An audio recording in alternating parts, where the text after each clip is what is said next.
Hi, everyone. My name is Alicia LaPolla, and I'm the Associate Dean of Messina College at Boston College. And we are so thrilled to see you here this evening for our second webinar for our admitted Messina College students.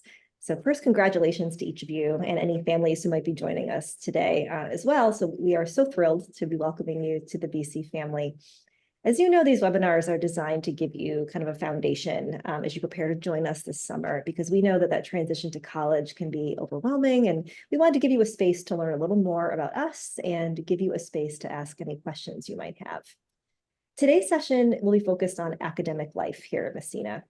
So I'm thrilled to be joined today by Danielle Taghian, Professor of the Practice in Biology, and Antonio Serrato-Capuchina, who is the Professor of Practice for Biology at Messina College. Antonio will be joining our faculty here on July 1st, and so he has very graciously agreed to join us before he's officially on the clock. We're going to hear a little bit more from them later, but I know all three of us are really excited to be here.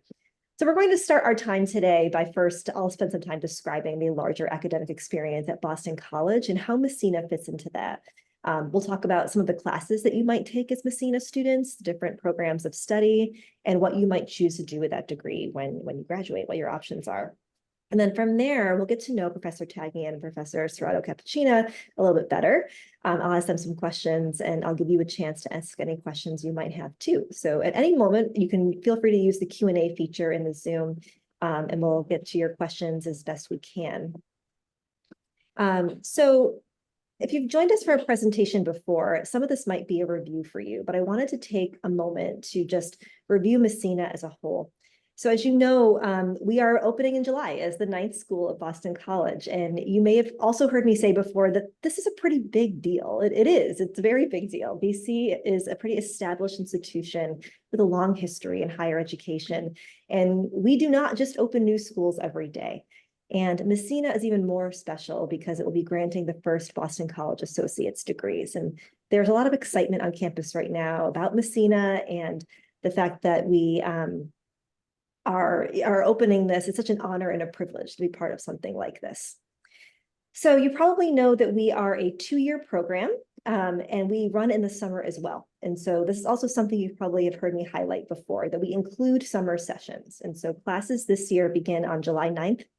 So to give you a sense of what that looks like year round, the summer term runs from July 9th until August 16th. And then there's a bit of a break until fall classes begin August 26th. There's another break in the winter, and spring classes will start mid-January. And then the spring semester runs until early May. And then you have a bit of a break until classes begin again in early July for the summer. When you graduate from Messina, you're going to have some options. And this is something that I have a lot of questions about from students. And so I thought I would lay it out here. Some of you might want to continue for a bachelor's degree. And if you have at least a 3.4 GPA and would like to stay at Boston College, you can do that. You don't have to apply. You don't have to transfer. You can just show up and continue a 4-year degree at BC if you'd like to. And I'll talk a little bit more about how that works in a moment. You might also decide to go elsewhere. You might decide that you would like a bachelor's degree, but maybe not from here for any particular reason. So something we're doing right now is working with other institutions, not every in the world, obviously, but some particular institutions to make that as easy as possible for you. And we will be here to help advise you along the way as well. If there's a particular program you're interested in, I've already heard from some of you who have very specific goals that they're looking for. And so we can talk with you and work with you around that too. And we'll also have some career support for you because we know many of you might just decide to go into the workforce, and that's wonderful. And so we'll talk a little bit about an internship that you'll have during your time at Messina. But we know that this is something that you might decide to take out for a spin pretty early. And so we'd love to help you do that as well. So because Messina is at Boston College and because some of you might decide to stay at BC, I really want to take a minute to talk about our curriculum and the BC core curriculum. And so this is something, the core is central to the BC experience. And there's some language here that I thought I would just share with you that came from our colleagues over from the Associate Dean of the Core's office here at BC. And it says, the centerpiece of a Jesuit education has always been this common curriculum that emphasizes the study of defining works in the humanities, natural sciences, and social sciences. The university core curriculum is designed to provide broad understanding of the forces that have shaped the world by challenging students to think across disciplines in order to make good decisions and to communicate effectively in an increasingly complex world. All that means is that at Messina, we believe that your education is more than just the major you choose. We're hoping that you're going to use your time here to shape your worldview, to engage across difference, and to learn how to navigate complex themes as whole people. You'll hear that phrase a lot at BC, this concept of seeing students as whole people. That looks a lot of different ways at Boston College, but from an academic sense, it means really making sure that you have exposure and access to all different disciplines and studies and themes. So what does that mean? What you're looking at here, and I don't want to confuse you, so just listen carefully. What you're looking at here are the core requirements for a four-year Boston College student, a bachelor's degree student. All Boston College four-year students fulfill these requirements before they graduate. At Messina College, you're going to graduate from here having fulfilled about 11 of the total 15 requirements within the core curriculum. So what does that mean? That means that if you choose to continue for a bachelor's degree at Boston College, you've already completed 2 years of a bachelor's degree. You've completed a lot of what the BC requirements are. And so what I want to do is spend some time talking about Messina specifically. What are the programs of study here? So when you applied, you were asked to choose a path. And the paths are applied data science, general business, health sciences, and applied psychology and human development. And you may have also heard me say that each of these programs have been developed with existing departments in other schools of Boston College. So they're not completely random. They're really developed within BC. So for example, applied data science was designed with the computer science department in the Morrissey College of Arts and Sciences. General business was designed with our Carroll School of Management. Health sciences was developed with the Cannell School of Nursing. And applied psychology and human development was created with our Lynch School of Education and Human Development. So if you decide to continue at BC, it doesn't mean that you must stay in these specific paths, but some of the classes that you'll take here at Messina will fulfill requirements in those schools and many other schools within BC. These are not the best slides, but I did want to give you a sense of what you'll be taking at Messina College. I'm not going to read all of these to you, but this is an example of what most students might take regardless of major at Messina. So you'll see there's a first year discovery seminar, which is a transition to college, helping you understand how to become a college student and make the most of your time in college. First year writing. Some of these are core courses that will have options. And so I didn't list all of them, but to give you a sense of what that might mean, you'll fulfill a social science core requirement here. Here are some examples of the classes you could take to fulfill that. For example, memory and everyday life, or examining self, community, and society. You can see some options there. Literature core classes, everyone will take a literature course, and they all have specific themes depending on the instructor. So it might be something like African literature, graphic novels, all kinds of things. So depending on who the professor is. General biology, God's Self-Responsibility with Pulse is a course that is a philosophy course that has a service component to it. That's a pretty popular, I would say it's almost a tradition at Boston College that we're excited to bring Messina students into. Philosophy, you'll take a fine arts class. So here's some options there, a history class. So you kind of get that most Messina students are taking most classes that look like this. But then within your major, here's an example of some of the classes you might take that are major specific, right? And this is not exhaustive and it might not be exactly what you take, but here's an example. So on top of what we just talked about, applied data science, these are some classes you'll take, general business, and so on. And so again, these classes were designed with Boston College. Most of them will be taught by existing BC faculty. And so we're really excited to bring you into this and see you kind of explore and get to know your program a little bit, and also get to know some ideas and topics that you maybe have not thought about. So just to give you a sense of how this plays out, this is what this could look like over 2 years. Again, this may not be your exact path, but this is just an example. So in year one, you might have, you come in the summer and you might take your first year seminar and first year writing. And then in the fall, you might take a social science class, a literature class, and maybe statistics. And then in the spring, you can see that's when major courses start coming in. So you'll still take some general requirements for the core, and then you'll also start taking classes designed for your major. And then in the summer of year 2, you come back, you take 2 more classes in the summer. That's when that Pulse volunteer service will happen, which is amazing. In the fall, everybody will go on an internship, and we will be working with you to secure internships. But we thought this was a really important component for lots of reasons. Internships are incredibly useful for understanding your path. So it could be a great way for you to get to know if you're in the right academic path and if you're in the right major, how it feels to be in the world of work, what about that you like and maybe don't like. And especially for students who might go directly into the workforce, an opportunity to build your network pretty early and start making connections and build that resume. So everybody will be doing that in the fall. And then you'll see the courses that have the asterisks on them, that 4 and 6, those are taken on the Chestnut Hill campus. So everybody within their major courses will start taking classes in that second year, both on the Messina campus, which is in Brookline, and the Chestnut Hill campus of Boston College.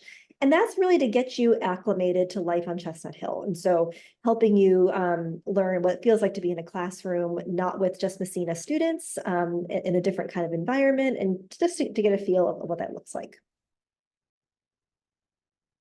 At this point, I'd like to pause. I might actually stop sharing my screen and open it up for some questions with our special guest stars today, our 2 faculty members.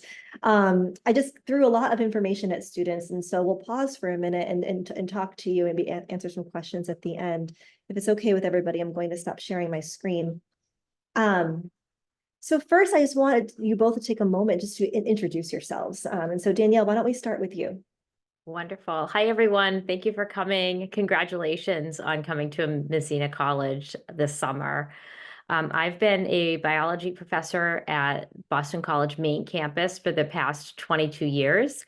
I have taught the introductory to biology for about 15 years, and I've enjoyed your age group so much. And part of the idea behind our mission here at Boston College is to not only educate you in our areas of expertise, but also to be mentors to you. We'll be talking more about that. In terms of my background, I went to Tufts undergraduate, so I'm a jumbo first. I did my PhD at Harvard, and then I went to Boston College, and I have been an Eagle ever since. So I bleed maroon and gold, I promise you. I've loved every minute of working here. It's an unbelievable environment, and can't wait to share all of that with you.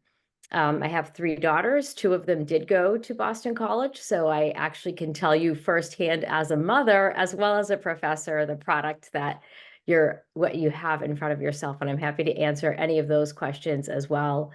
I teach a group of different biology courses on the main campus, and I hope I get to know you all as you start your journey here.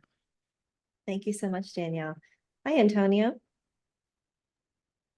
So, hello, everybody. So I'm Antonio Serrato-Capuchina, and I'll be a new professor coming into Boston College this summer. So my path here was essentially I moved to the United States from Mexico when I was a teenager. My first freshman, sophomore year, I was actually working full-time as a machinist back in North Carolina. I went to school in abnormally early or abnormally late hours at a community college, went to UNC Greensboro, maxed out my transferable credits, graduated from UNC Chapel Hill, and used that branding to get a postdoc where I did my bioinformatics research at Harvard. And then right now, I'm currently a lecturer and researcher at Boston University. So I'm super excited about Messina College in particular, because there's a lot of opportunities where I can like be a scientist or I can be a professor. But it's very rare to be able to unite like a personal mission of mine that I've always consistently pursued with my career. So it was really coincidental that around the time I was looking for a permanent job, there was an overlap between my skills and expertise and also like the experience that I've had in life. And hopefully I can give people some framework for how to pursue things a lot of times in a non-traditional manner. Great, great. Can you talk about, and Antonio, I'll start with you. What classes will you be teaching at Messina? So I will be covering the anatomy, physiology, and the biology courses. And the perspective I'll take with that is taking a really integrative approach where we like there will be some terms we have to learn fundamentally, but really I think the exciting part is integrating the biology and our anatomy with interactions with with our world and reality, and that's where the real thought experiments happen. Great, cool. And Professor Taghian, how about you? What courses have you taught at BC over the years, and what are you teaching now? Currently this spring semester, I'm teaching molecules and cells, which is the age group of everybody on this call. So mostly freshmen, which is very exciting. Like I said, I really enjoy it. I always tell the freshmen every semester, I'm always a year older, but you guys are always 18. And I also teach cancer biology in the spring, which is what I did my doctoral work in. So it's really close to my heart. I really enjoy teaching it. I also teach a course called Inflammation and Disease and a course in metabolism next spring. I've taught exercise physiology, molecular biology. I've done kind of a whole bunch. Like Antonio, I like to bring the students into the discussion with me in the classroom and really try and have you guys learn in an exciting fashion that you really enjoy in an environment that's non-intimidating and a place where you make friends with your peers. It's great. Great, great. Something we talk about quite a bit at Boston College is the concept of seeing students as whole people and the formation of students as whole people. And as I mentioned, this plays out in many different ways and across the BC experience. And one of the ways I hear students talking about quite a bit is the idea that their faculty seem to care about them as people, that they don't just see them as a student in their class, or they don't necessarily just care about the grade they're getting in their class. They really genuinely care about them, what's happening outside of class, their family, their personal lives, all of that. I'm wondering if each of you can just talk about what that looks like for you. How do you develop relationships with students, here or elsewhere, and what are sort of the things that students might come to you with when they're connecting with you? Do you want to start? Whoever wants to start. Do you want me to start? Sure, go ahead. Okay, sorry. That's a great question. And yes, Boston College is a very special place, and rooted in the idea of Ignatian teaching is the fact that we do get to know our students very well, and that it's a lifelong journey. So you might come in as a freshman and you might have me freshman year, sophomore year, junior year, and senior year. So you might actually max out on my courses. Or even if you just have me freshman year and you maintain a relationship with me, our job is to not only teach you what we're learning in the classroom, the content, but to mentor you and to be advisors to you outside in your life, and even to help you along with any problems that you might have.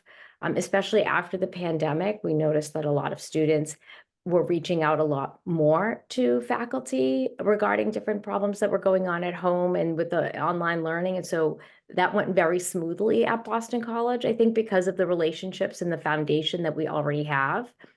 And as we go through, it's a lifelong journey. I can tell you, if any of you have heard me speak before, the past 2 years, I've gone to 3 weddings, bridal showers, baby showers.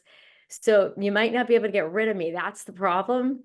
But it is a journey. I stay in touch with my students, I think probably because not only in the classroom do we make connections, but office hours are a time where you can come and discuss things with your fellow students and with your professors. I so encourage you to go to office hours. It's a wonderful experience. It actually ends up being a lot of fun and a lot of laughs too, sometimes. And I'll tell you, if you invite your professors to go to one of your dance competitions or anything that you're involved in, the chances are, if they are available, they will say yes. And I can say for 22 years, I've been saying yes, and I've had a very fulfilling career here because of it, and hopefully have been able to mentor many, many students along the way. That's great. Thank you. Mr. Serrato-Capuchina? Yeah, so one of the one of the most common ways I think I try to build relationships with students is a lot of times you see the signs that somebody is a little bit off ahead of time, and there's like at the minimum, you could always say, you can come to me if there's any problems. But one of the things that I like to do is like showcase my own uncertainties and my thoughts to also be a human and not just somebody standing talking at you. And when I think I see something a little bit off, I make sure to actually approach the people and talk to them about it. And even if they don't want to talk about that, sometimes you want to talk about something else. But even the act of approaching carries a great value. And I think that especially in a place like Messina, where we have these smaller class sizes, like here at Boston University, I teach classes with 50 plus students, but still like they consistently they do invite me to the recitals. I play pickup basketball with them after the semester is over. And I think that people appreciate authenticity, and a lot of times like we're drawn to education because we're drawn to be mentors. And Danielle talked about it in terms of giving y'all the breadth of a person, but like for me that manifests through experience. So we want to give you the breadth of experience because experience is what builds that confidence. And we want you to leave Messina College as confident, accomplished people that know you can apply those same skills that led you to succeed with us elsewhere. And that's really our goal and our motivating factor. Yeah, I totally agree. I think that I mean, the best moments I have are students, they'll just come and kind of sit in my office and they don't even say anything. They're just sitting and they don't really know why they're there, but it's a very organic moment of just like, I need a space just to be a person and just want to process this thing that happened. And it has nothing to do with a classroom. It's just, processing just college in general. And I think that's something you see quite a bit here. And we know as you're preparing to come here, you're gonna have a lot of those moments where you're like, I need to talk to someone. I don't know who, I don't even know how to describe this, but I just want to talk about something. And you'll have plenty of opportunities to do that here with faculty and staff, a lot of support here for you. I'm wondering if you can each talk about students who might be struggling in your class. I've already heard from so many incoming students who are like, I'm very excited about this. College feels like a jump. Like, I don't know. I don't know. And so what happens if a student is just like, I don't know if I'm going to be doing well in this class, or I could use some additional help in this class, or how does that usually show up and how do you usually guide students? Danielle, I can start with you again, maybe. Sure. Yeah, of course. So when students are struggling, hopefully if it's before there's an assessment, an exam, they'll come to me because I won't know if you're struggling if you don't come to me first. So I do recommend that even if you haven't found out where you stand in the class yet, but are worried about something, to reach out to your professors. At the same time, we have office hours and I make appointments with students so that they can come and see me, especially if they have expressed something to me in advance. After an initial assessment for students who didn't do quite as well as that they were hoping, and if they haven't reached out to me, then I reach out to you, obviously in the most friendly manner, because I want you to make sure that we can adjust either your studying, what's going on just in college life, because college life, your freshman year is a lot. It's overwhelming, and we all understand that. So just trying to figure out how to get to become a good studier, somebody who's also social and is making friends. It's a lot to process and to learn the information. I think all of that together is something that we can help you with. So after the first assessment, if things aren't going well, we sit down and have a discussion and figure out what resources we have that can help you. A lot of times I spend just time outside of the classroom and make mini groups of students. I'll just take out a classroom and have students come and meet me, and we'll go over material. But we've also, in the past, we have learning centers that have tutors available to you for free. It's part of your education that can help you stay on task and move forward.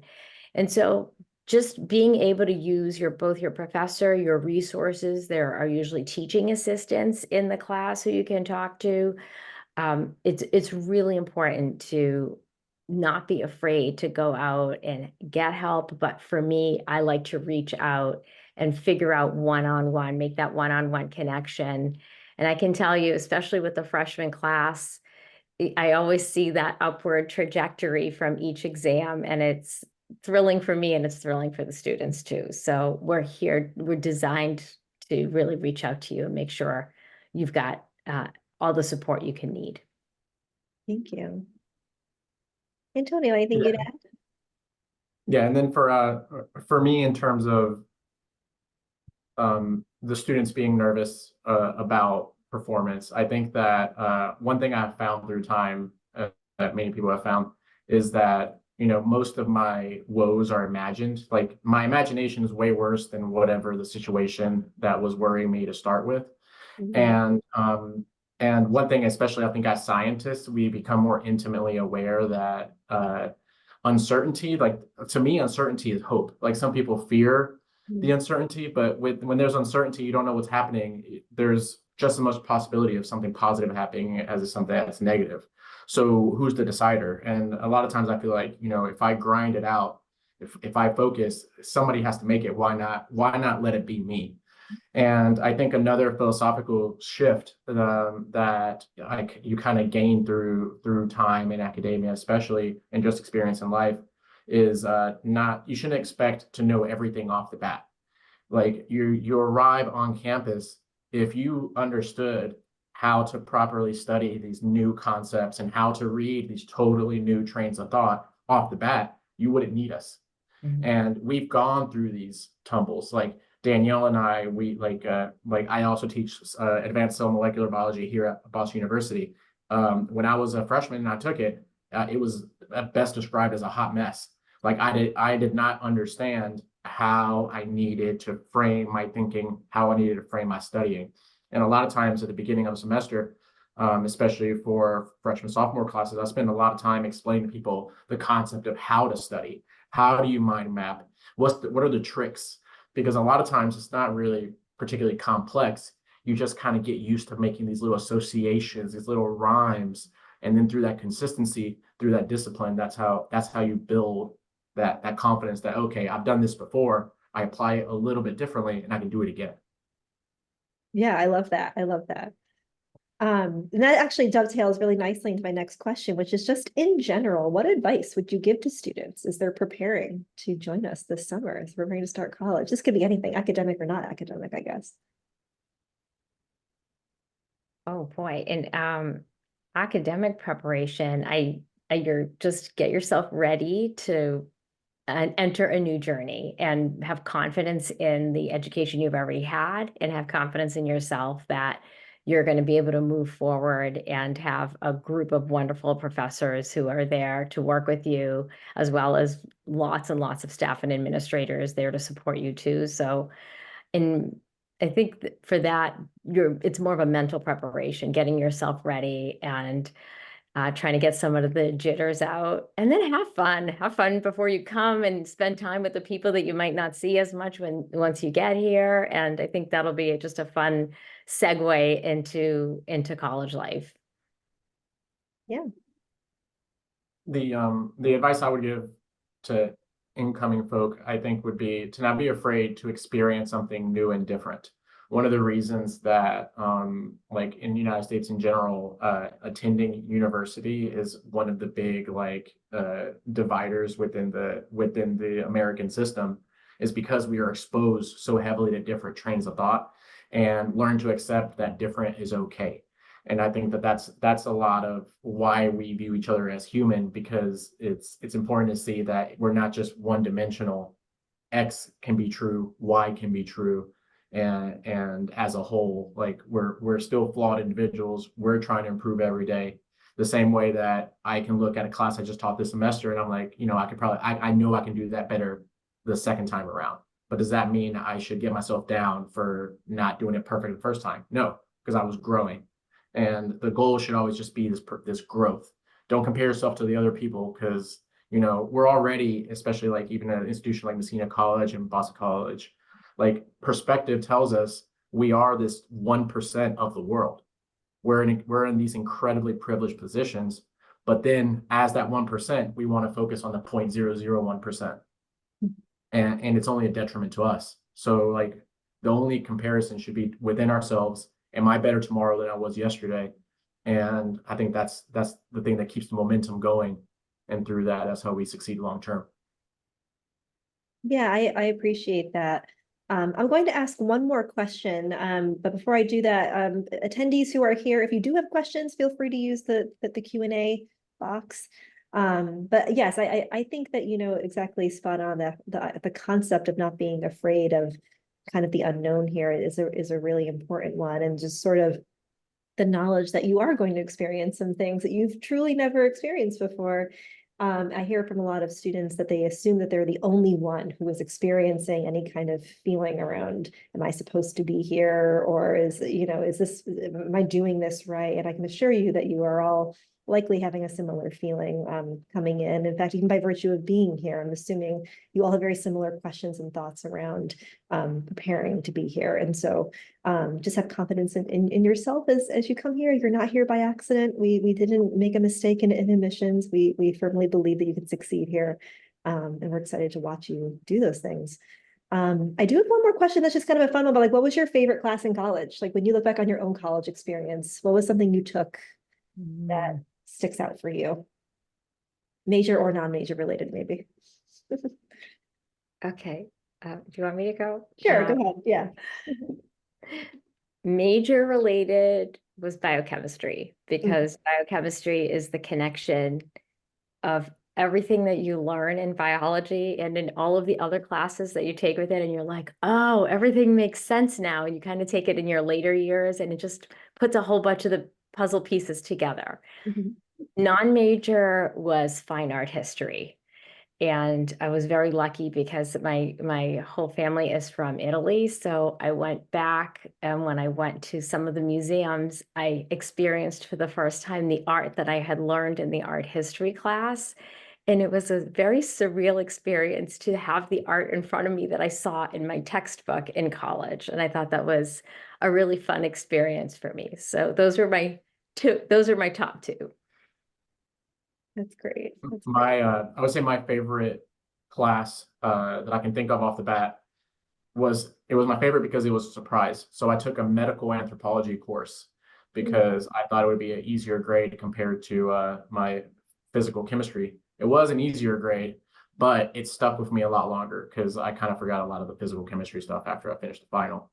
But with medical anthropology, I think that it put me in a situation, especially this one book called The Spirit Catches You and You Fall Down.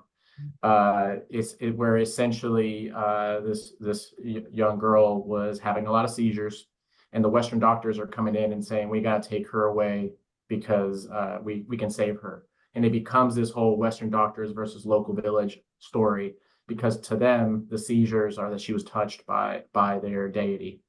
And she's a holy being.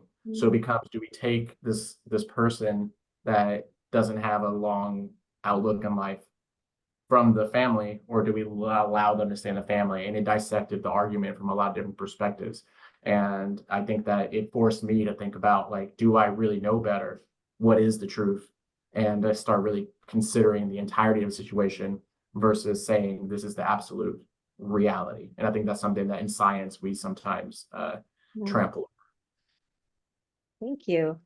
We do have a couple of questions. And one of them is about a double major, and if that's possible to continue here. And that's a difficult one to answer, to be honest, because it really depends on the double major. So every major at Boston College has a certain number of requirements. Some have many requirements and some have a medium amount of requirements. And so that's the kind of conversation that you'd want to have with your advisor once you get here, to really sit down and plan out if you are going to continue at Boston College for a 4-year degree and would like to double major once you do that. What does that look like? To be honest, I do think it would be a really busy 2 years, or it could mean some summer classes. It could mean maybe even a 3rd year, depending on the major that you choose and the program that you choose. There are no double majors at Messina, though. So I want to make that clear, but the question was really asking about continuing. We got another question about high school, like early college credits or dual enrollment credits. So that's another question really for admission. So I don't want to speak too generally on this, but I will say that students who come in with dual enrollment credits or AP credit of like a 4 or 5 on an AP, sometimes what that might mean is that you are able to place into a different course. But it doesn't mean that you will necessarily get the credit for that toward your degree, if that makes sense. Again, this is kind of specific to the class sometimes, and so I don't want to give too solid of an answer there. If you go onto the Messina website under academic policies, there's some language there around dual enrollment credits and AP credits. But I think they will direct you back to your admission counselor because that's the moment when they're looking at your transcript and figuring that out. But if you do have specific questions around a class that you're taking, that they can help you with that. I think those are all of the questions that we have. Thank you so much to our two attendees today, Danielle Taghian and Antonio Serrato-Capuchina. I hope that I know we gave you a lot of information to process. As always, if any other questions come up, please feel free to reach out to us at Messina College at bc.edu. We are always happy to answer questions for you. We're going to continue to do these webinars. We have one coming up pretty soon around career and working, both career after Messina, as well as finding a job once you're here, career work study. And so we'll talk a little bit about that, and that's May 13th. We did just have a question come in around scheduling, and so I'll take a minute to answer that quickly. When your summer class schedule will be created for you. The goal is to create those in early June. I'm not quite sure when we will get them to you from there. But you don't have to worry about registering for your summer courses. Students are taking 2 courses, and so it's pretty straightforward. So we'll be providing you with a course schedule as soon as possible, but expect it sometime between June and July. You will register yourself for courses for the fall semester at the end of July. And so we will teach you how to do that in your first year discovery seminar. And so you'll have some options there. Everyone takes about, I think, 4 or 5 courses in the fall. And so you will be able to choose your course schedule. Again, depending on your major, you might only have one section of a required class, or you might be taking a social science class that has many different options, depending on your path, and you can register for courses then. Sorry, we have some questions coming in. I was going to wrap it up, but I guess not. When is decision day? I don't know what this means, if you mean like when do you have to deposit, but I'll say that we're asking students to try to deposit by May 1st. We are going to continue to accept deposits until the class is full. The class is not full right now, but if it fills before May 1st, we're going to no longer accept deposits. And so if you were admitted, we're asking students to try to send in their deposit to secure their spot within 2 weeks of their decision for that reason, just to make sure that you don't lose your spot. What do courses with labs mean? So science classes generally have a lab component that goes with them. I'm gonna actually let Antonio talk about that in a minute, but 2 other classes that stand out that have labs with them that might not typically are our writing class. Their first year writing class actually has a lab component, and our stats class, our statistics class, has a lab component as well. Those are 4 credit classes. And the labs for those classes are actually building in some additional time for additional support. And so your writing class will have a lab where you physically go as a class and are working on projects together. And you're working with your professor as well as writing fellows and tutors. Same with the stats class. There will be a class meeting time and then a separate time that is just a lab time to kind of do a little more hands-on work with stats. But Antonio, do you want to talk about like what is lab and what does that mean? Yeah, you encounter labs like you gave a good example with the writing, but I'm coming from the STEM world, especially in STEM, the way that we perceive it as the instructors is we give you some type of concept, like a theme for that week, a theme for that day, and the hands-on application is when you go to the lab. And research shows that essentially through doing is like how you learn the best. And you can think of it very similarly to driving a car. You can watch 100 videos on driving a car on YouTube, but it's not till you actually get behind the wheel and like the uncertainty kicks in, the nervousness, that's when you actually start testing out to see how certain you are that you do know how to drive said car. And at least with biology, anatomy, physiology, it's more than just memorizing this idealized picture. but it's manipulating. It is actually identifying things in different conformations and different shapes, and like being able to spot commonalities and assess it hands-on. And it gives you a good opportunity too to meet your to meet your peers in class. So a lot of my best friends I met in lab being confused about the same thing. Thank you. We have a question about ROTC, which is not my area of expertise, but I do want to say a student is asking if they can join our ROTC program here. Boston College does have an ROTC. And so all activities at Boston College other than four-year varsity sports are open to Messina College students. And so the short answer to your question is yes, you can join the ROTC program. That said, I don't know enough about the detail there about what their requirements are and how that might fit into your particular class schedule. But when you arrive here, there are people here who work with student engagement on the Messina campus, and they can certainly help connect you to ROTC. And someone's asking about the slide with the class credits at Messina College, and I don't know which slide that is. Let me see if I can find it for you. I'm going to try to share my screen one more time. Person asking this question, I hope I'm going to answer your question.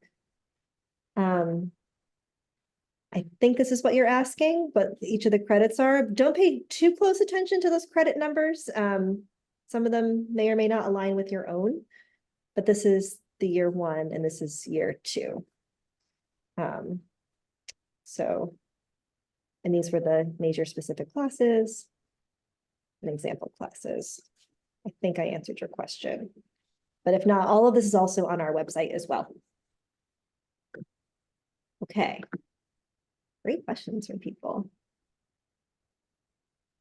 Okay, I'm gonna call it.